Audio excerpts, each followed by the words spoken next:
젊어서 청정한 수행도 하지 않고 또 재물도 모으지 못했다면 힘이 다해서 땅에 푹 떨어지는 화살처럼 늙어서 지난 세월을 뉘우치며 한숨 짓는다. 그때서야 그런들 무슨 소용이 있겠는가. 늙음 이야기 156. 늙어서 후회하지 마라. 고대 인도 바라나시에 어마어마한 갑부가 살았다. 그 집안은 조상 대대로 잘 살았던 터라 일하지 않아도 평생 살 수 있는 가문이었다. 어느 날 이 집의 외동아들이 비슷한 가문의 여인과 결혼했다. 젊은 부부는 양쪽 모두 부자인데다 상속받은 재산도 많았다. 부부는 전혀 일을 하지 않았고 흥청망청 돈을 낭비했다. 문제는 부부가 똑같이 도박으로 재산을 탕진하면서 시작되었다. 그 많던 재산이 점점 바닥나기 시작했고 땅 문서와 집 문서를 저당 잡혔다. 가구나 집안의 갑옷까지 내다 팔았지만 결국 이들은 알거지가 되어 구걸하는 신세가 되었다. 부부가 젊을 때 함께 놀던 친구들에게 도움을 요청했지만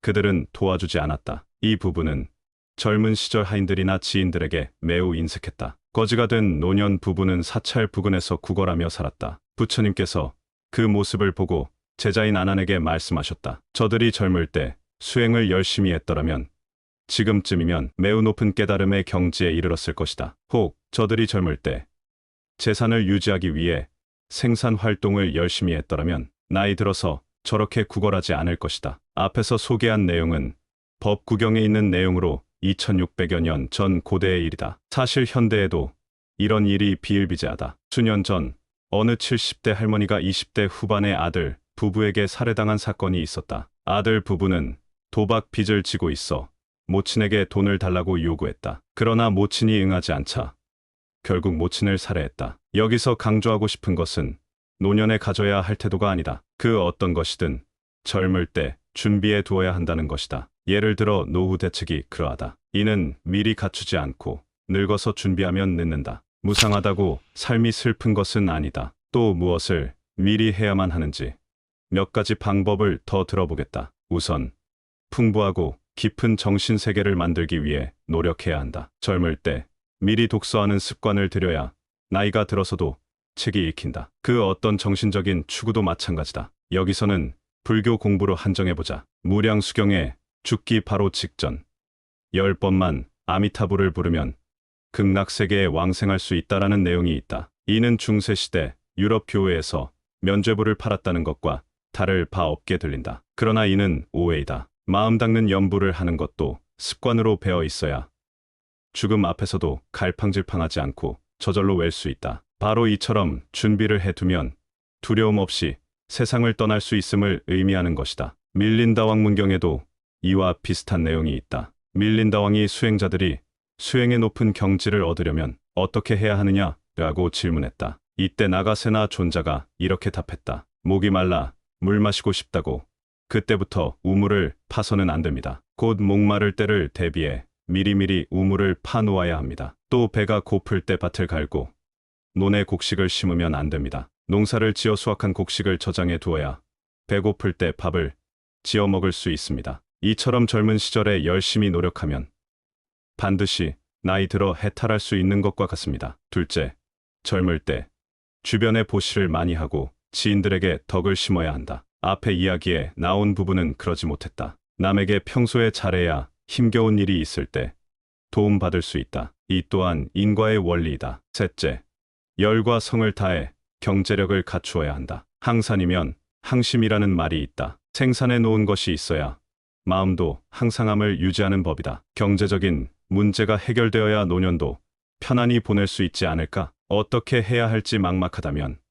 앞의 부부처럼만 살지 않으면 된다. 부처님께서 열반하기 직전 마지막으로 제자들에게 이런 말씀을 하셨다. 아난이여, 내가 떠난다고 한탄하거나 슬퍼하지 말라. 아무리 사랑하고 좋아할지라도 이별하고 헤어지는 때가 있느니라. 이 세상 모든 것들은 영원한 것이 하나도 없다. 이 세상 모든 것은 무상하다. 게으름 피우지 말고 열심히 정진하라. 무상하다고 노년의 삶이 슬픈 것은 아니다. 무상 진리의 참맛을 느끼고 평생의 삶을 되돌아보며 인생을 즐기는 시기가 노년이라고 본다. 그러기 위해서는 조금이라도 젊을 때 준비를 시작해야만 한다. 세월은 기약이 없다. 일본 18세기 무소유 정신으로 청빈하게 살다간 선사가 있다. 료칸이라는 선사로 서정 시인으로도 유명한 인물이다. 료칸 선사에게는 방탕한 생활을 하는 조카가 있었다. 그는 도박으로 재산을 탕진하는 것도 모자라 나쁜 짓만 골라 했다. 이를 보다 못한 그의 부모는 료칸 선사에게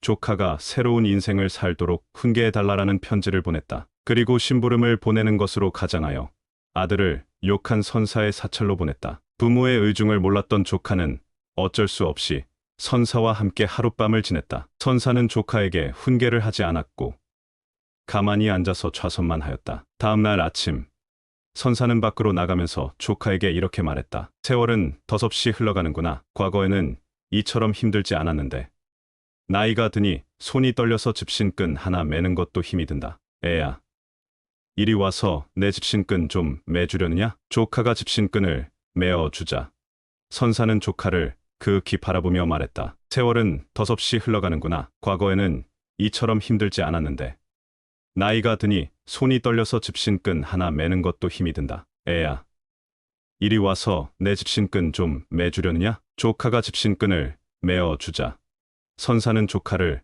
그윽히 바라보며 말했다. 고맙다. 내가 나를 보았듯이 사람이란 하루하루 늙어가고 점점 쇠약해진다. 세월이 후딱 지나간다. 너도 이렇게 되기 전에 부지런히 공부하거라. 조카는 료칸의 짧은 가르침을 듣고 개과천선했다고 한다. 내일 당장 죽는다는 생각으로 살아가라. 호스피스 일을 하는 의사나 간호사들의 경험을 담은 시필이 오랫동안 큰 인기를 누려왔다. 호주 출신의 작가 브로니 웨어는 자신의 책 내가 원하는 삶을 살았더라면에서 이러한 경험을 풀어냈다. 한때 요양원 말기 암 환자 병동에서 일했던 작가는 병으로 고통받으며 죽어가는 이들의 마지막 끝자락을 함께하면서 자신도 많은 것을 배웠다고 토로했다. 그는 환자들이 죽음 목전에서 후회한 내용을 대략 5가지로 정리했다. 내가 삶에서 원하는 대로 살아오지 못한 점, 성취 욕구에 비중을 두어 일만 해서 자신을 돌보지 않은 점, 부모 가족 친구에게 진심을 표현하지 않은 점, 자신의 인생에 도움 준 선지식에 감사를 전하지 않은 점,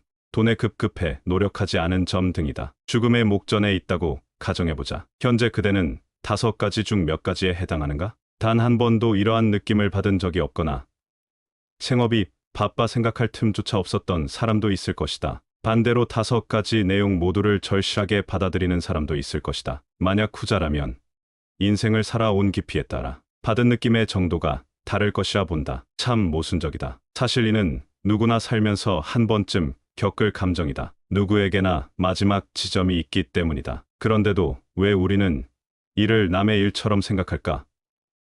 필자의 경우 앞의 내용 가운데 2번째인 성취, 욕구에 비중을 두어 일만 해서 자신을 돌보지 않은 점이 유독 눈에 밟힌다. 스님으로서 당연한 일일지도 모르지만 책과 불교학에 지나칠 만큼 욕심이 과했다. 대인관계를 중시하지 않았고 일과 상관없는 다른 일에는 신경을 쓰지 않았다. 또한 건강을 신경 쓰지 않아 병을 키웠다. 엘리자베스 퀴블러 로스의 인생 수업에도 임종을 앞둔 환자들이 무엇을 후회하는지 구체적으로 담겨 있다. 난 한 번도 내 꿈을 추구해 본 적이 없어.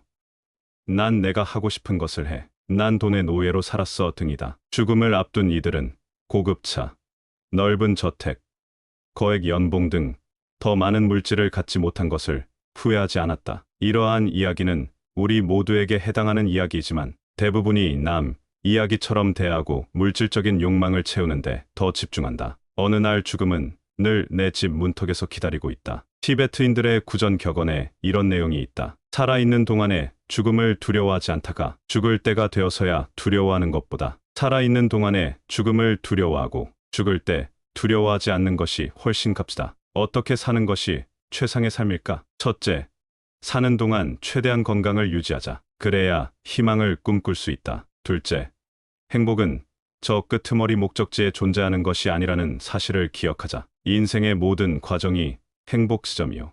매 순간 그대가 서 있는 곳에 극락이 있다. 이와 같은 태도로 산다면 인생이 마무리될 때 죽음은 그대의 친구가 된다.